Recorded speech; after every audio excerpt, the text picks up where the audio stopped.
Ny fahasoavan'i Jesosy Kristy ho antsika rehetra mpanaraka an'izao fandarana fanorenam-pinoana eto amin'ny MCTV izao.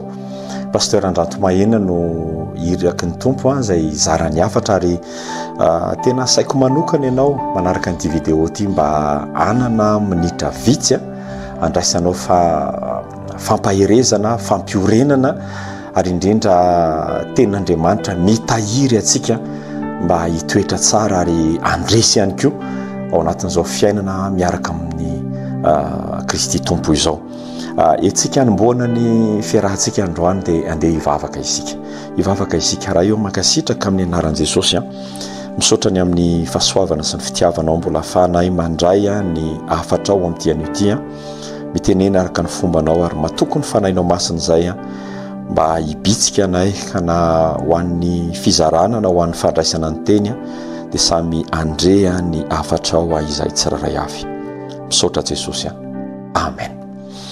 Ry havana malala ao amin'ny tompo ao anaty ady isan'andro isika ary any amin'ny bokin'ny Joba ary moa toko fahafito dia milaza hoe mova izy tsy mpiantafika ny zanak'olombelona, izany hoe rehefa miresaka hoe tafika dia misy ady ao. Ary na ianao manaraka raha androany dia mety atsapa fa ianao ilay ao anatina ady.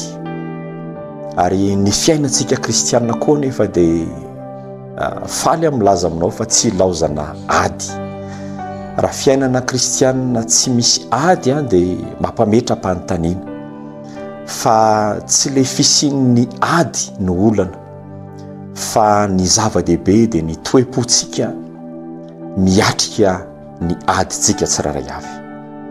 Dia tsy manamaivana ny ady atrehanao akory fa te hilaza aminao hoe ny adinao na dia heverinao fa mafy azy rehefa ao anatin'ny toe-pon'Andriamanitra dia tsy ady io fa fanehoan'Andriamanitra ny voninahiny. Ny zavatra tsara ho fantatra inona ny sitrapon'Andriamanitra. Ny zavatra tsara hipetraka tsara ty anatsika mba ho fanorenam-pinoanantsika dia inona ny zavatra takian'Andriamanitra. Petera voalohany toko faha-4 dia raha isika ny 1 dia mivaky toy izao: ko satria niaritra tamin'ny nofo Kristy dia alao mba ho fiadinareo koa izany saina izany, fa izay niaritra tamin'ny nofo dia efa afaka amin'ny ota, mba tsy andaninareo ny andro sisa iainanareo amin'ny nofo araka ny filanin'ny olona intsony fa araka ny sitrapon'Andriamanitra. Miazakazaka ny fotoana ary miafoy ny andro iainantsika. Mety mahafinaritra izany hoe fampiarahaba hoe arabaina amin'ny tombonandro, ny anniversaire, fa ny tena marina amin'ny zava-panahy efa miamiena ny andro iainantsika. Ary ao anatin'izao sisa andro iainantsika izao dia ambaran'ny soratra masina eto amin'ny apôstôly Petera milaza hoe amin'izao sisa izao izy dia tsy tokony olaniana araka ny nofo intsony fa araka ny sitrapon'Andriamanitra. Izany hoe misy ady atrehantsika avy ao anatin'izao andro farana izao. Inona ny sitrapon'Andriamanitra? Dia Petera teto tena nilaza hoe satria hozy izy Jesosy dia niaritra tamin'ny nofo.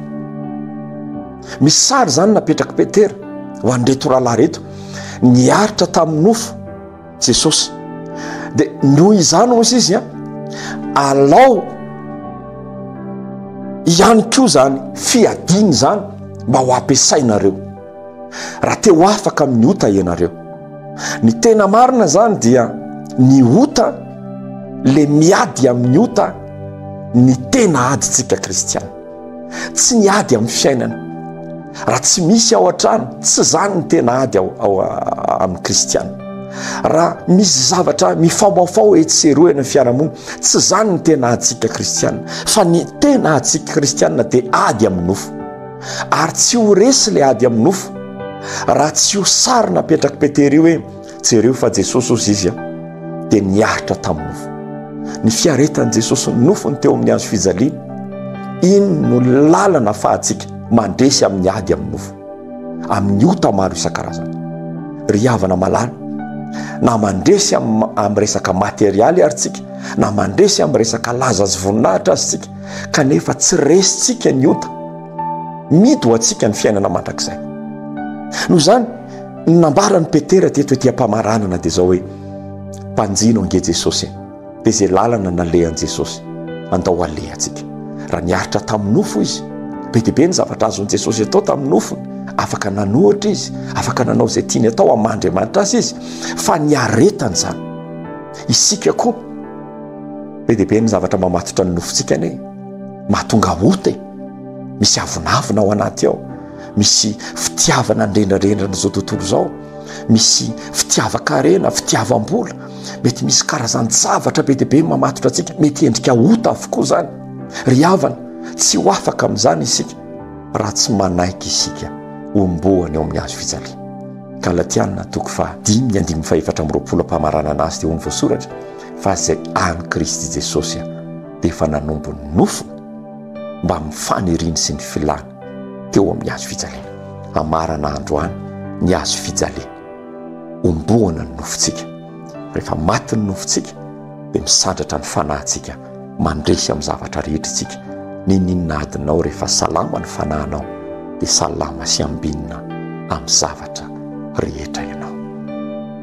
Dia raina Jesosy Pasteur Nantomahinina avy amin'ny fiangonana Fanasy Fiainana mizaran'izany havatra izany manome fotoana antsika amin'ny manaraka indray eto amin'ny fanorenam-ponoana MCTV.